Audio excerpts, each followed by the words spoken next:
आंतरराष्ट्रीय महिला दिनाच्या निमित्तानं नागपुरात टिळक पत्रकार संघातर्फे महिला पत्रकारांचा सत्कार करण्यात आला। यावेळी जर्नलिस्ट ऑफ द इयर आणि सामाजिक क्षेत्रात उल्लेखनीय कार्य करणाऱ्या महिलांना देखील विशेष पुरस्कारानं सन्मानित करण्यात आलं।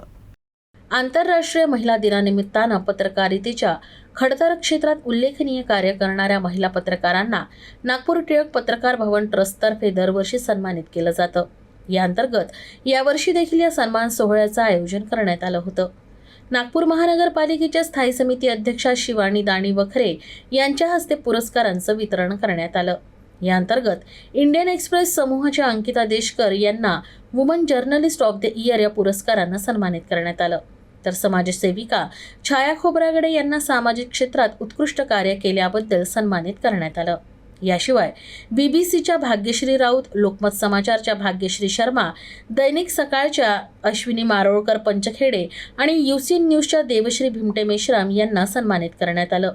याशिवाय पत्रकार पत्नी या विशेष पुरस्कार श्रेणीत पल्लवी जीवनतारे यांना सन्मानित करण्यात आलं। दरम्यान पुरस्कार प्राप्त पत्रकारांनी आपलं मनोगत व्यक्त करताना महिला पत्रकारांची भूमिका आणि त्यांचा प्रवास यावर प्रकाश टाकला।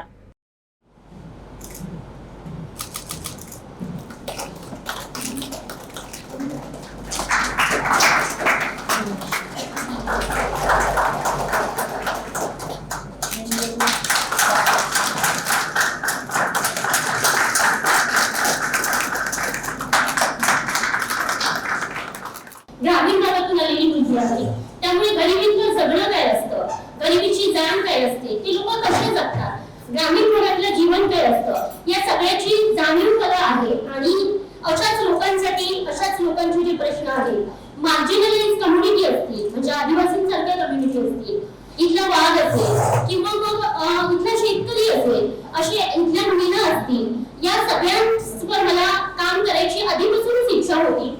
पण ती संधी मला गेल्या 2 वर्षात मिळाली आणि ग्राउंडवर जाऊन त्यांचे प्रश्न मला मांडता येतात, याचा खरं तर आनंद आहे। आजचा हा सत्कार केवळ आपला नसतो, आपले कुटुंब, आपले सहकारी या सर्वांचाच आहे। आणि आज माझ्या या सत्कारासाठी मी माझं मित्रमंडळ, माझे सहकारी, माझं यूसीएन आणि त्यासोबत माझं माहेर, माझं सासर या सर्वांचे मी आभारी मानते। कारण माझे हसबंड नांदेडला आहेत, त्यांनी सर्वात मोठी संधी दिली की ठीक आहे, तुझा जॉब आहे तू कर। कारण ते नांदेडला असतात, त्यांनी मला कधीही अट घातली नाही की तू नांदेडला माझ्यासोबत चल। लग्न झाल्यापासून ते तिथेच आहेत, मी इथे आहे, तर सर्वात मोठं योगदान त्यांचं आहे। आणि त्यानंतर माझे दोन्ही कुटुंब की त्यांनी सुद्धा या गोष्टीची मला कधीही अट घातलेली नाही। तर अशा प्रकारचा सपोर्ट ज्यावेळी मिळतो त्याच वेळी आपण या पुरस्कारापर्यंत पोहोचू शकतो असंच मला वाटतंय।